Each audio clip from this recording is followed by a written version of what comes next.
प्रदेश के CM rise स्कूलों में प्रवेश के लिए नीति 20 जून को जारी होगी। मध्य प्रदेश में 376 स्कूल इस योजना में संचालित हो रहे हैं, जिनमें जबलपुर जिले के भी 10 स्कूल शामिल हैं।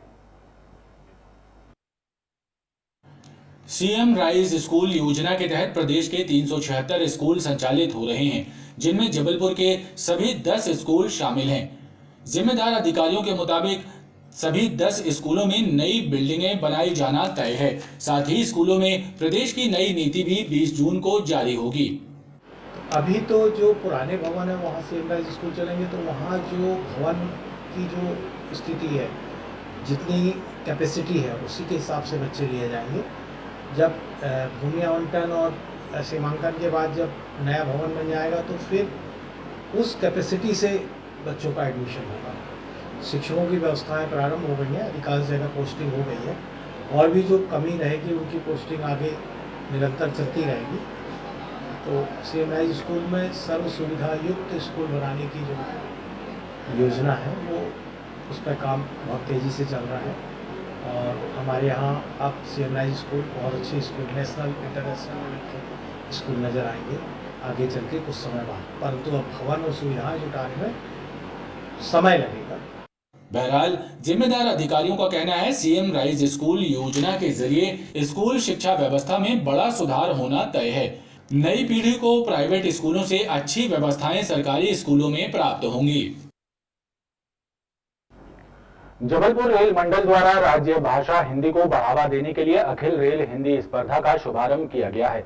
इसके तहत निबंध लेखन सहित अन्य प्रतियोगिताएं आयोजित की जा रही हैं। हिंदी भाषा को बढ़ावा देने के लिए जबलपुर रेल मंडल द्वारा अखिल रेल हिंदी प्रतियोगिता का आयोजन किया गया। इसके पहले दिन टाउन हॉल लाइब्रेरी में निबंध लेखन की प्रतियोगिता संपन्न हुई। आवेदकों ने बताया कि 2 दिवसीय स्पर्धा में शामिल होने वाले प्रतिभागियों में से विजेताओं को चुना जाएगा, जिन्हें महाप्रबंधक द्वारा पुरस्कृत किया जाएगा। इस प्रतियोगिता में प्रथम, द्वितीय, तृतीय स्थान पर चयनित प्रतिभागीगण मंडल मुख्यालय के राजभाषा विभाग द्वारा आयोजित द्वितीय दौर की प्रतियोगिताओं में भाग लेंगे, और वहां पर जो चयनित होंगे वह रेलवे बोर्ड स्तर की प्रतियोगिताओं में भाग लेंगे। इस प्रकार से यह प्रथम दौर की प्रतियोगिता में अभी भाग ले रहे हैं। आगामी बारिश के मौसम को देखते हुए कलेक्ट्रेट में बाढ़ नियंत्रण कक्ष की स्थापना की गई है, ताकि जरूरत पड़ने पर लोगों तक मदद पहुंच सके। इस कक्ष में 24 घंटे 4 कर्मचारी तैनात रहेंगे, जो लोगों की शिकायतें दर्ज करेंगे। कलेक्ट्रेट में बाढ़ नियंत्रण कक्ष बनाया गया है, जो सभी विभागों के बीच समन्वय स्थापित कर जनता को जरूरत पड़ने पर मदद मुहैया कराएगा। अधिकारियों के मुताबिक 3 शिफ्टों में 4 कर्मचारियों की ड्यूटी लगाई गई है।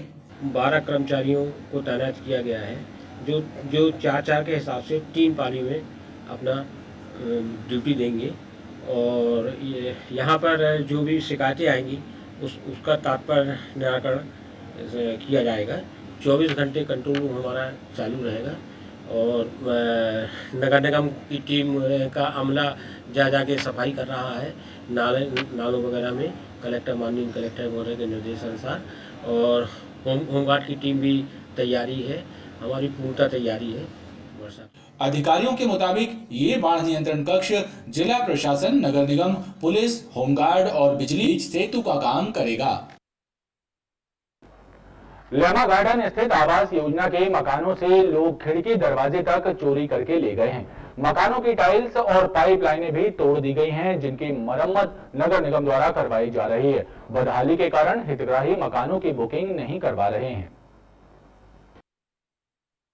गोहलपुर लेमा गार्डन में बने राजीव आवास योजना के मकान बदहाली का शिकार हैं।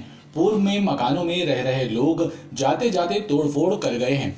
आलम यह है कि आवास योजना के इन मकानों से खिड़की दरवाजे तक चोरी हो गए हैं।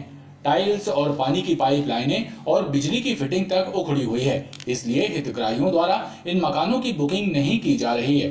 प्रत्येक मकान के लिए हितग्राही को 3,80,000 रुपए जमा करना है।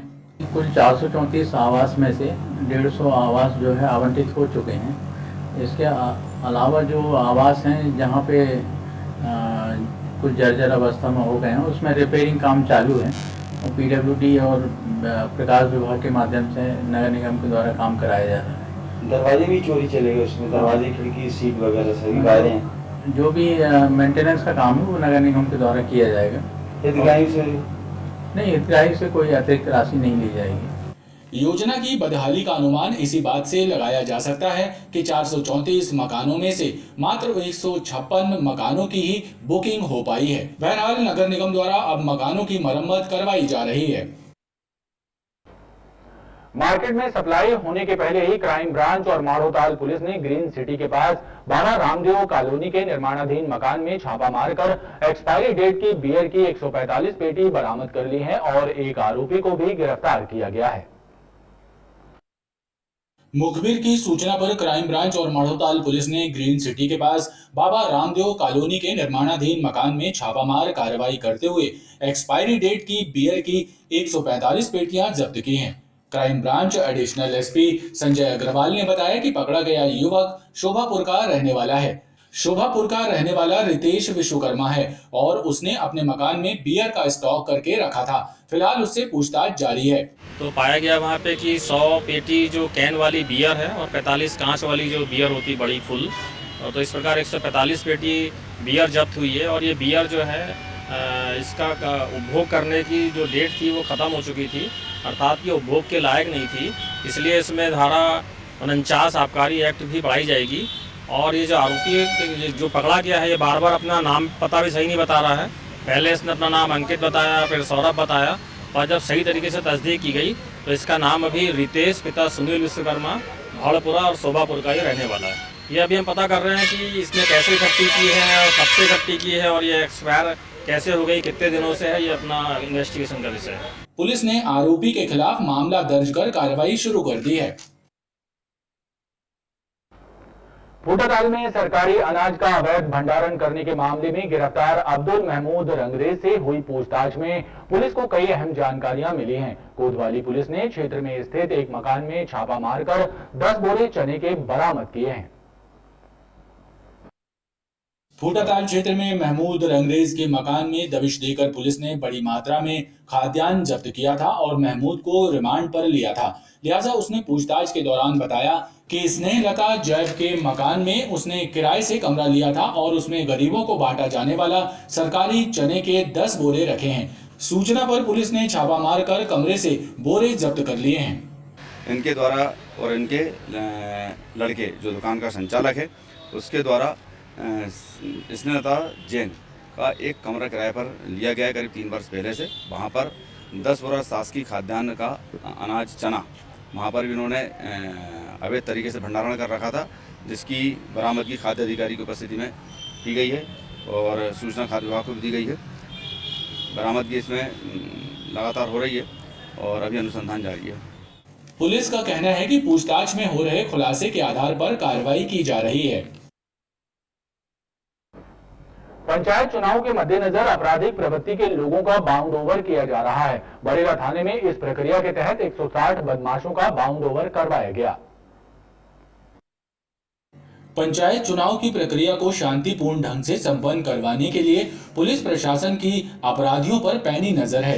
एसपी के निर्देश पर जिले के सभी थाना क्षेत्रों के आपराधिक प्रवृत्ति के लोगों के विरुद्ध बाउंड ओवर की प्रक्रिया संपन्न कराई जा रही है। इसी श्रृंखला में बरेला थाना में अपराधियों का बाउंड ओवर करवाया गया। थाने में इस प्रक्रिया के 160 लोगों का बाउंड ओवर करवाया गया। गर्मी का कहर जारी है। आसमान से बरस रही आग के बीच अधिकतम और न्यूनतम तापमान में 3 डिग्री की वृद्धि देखी जा रही है। अधिकतम तापमान 43.8 डिग्री और न्यूनतम तापमान 30.5 डिग्री सेल्सियस दर्ज किया गया है। गर्मी पूरे शबाब पर है। आसमान से अंगारे बरस रहे हैं, जिससे जनजीवन भी प्रभावित है और तापमान में वृद्धि का दौर जारी है। अधिकतम तापमान 43.8 डिग्री सेल्सियस दर्ज हुआ है, तो वहीं न्यूनतम तापमान भी सामान्य से 3 डिग्री ज्यादा 30.5 डिग्री सेल्सियस रिकॉर्ड हुआ है।